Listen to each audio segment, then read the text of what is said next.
Ano mo? May bulo pa pre oh. Di, yan nga ata masarap dyan eh.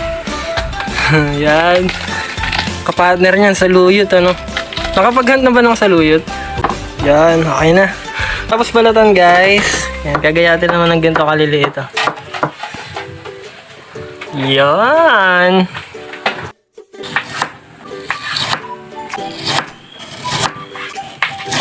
Eh, marami ako ka ng ganito. Marami ni Bukayot nun.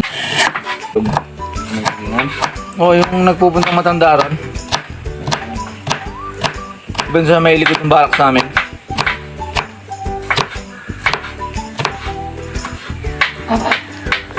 Pagtapos natin gayatin guys, yan, hugasan lang natin ng mabuti. Pagtapos natin hugasan guys, papakuluan naman natin sa may asin para matanggal yung anggo niya at yung venom. Pagkatapos guys, yan, pwede na natin isalang yung apoy, buksan na natin yung shell.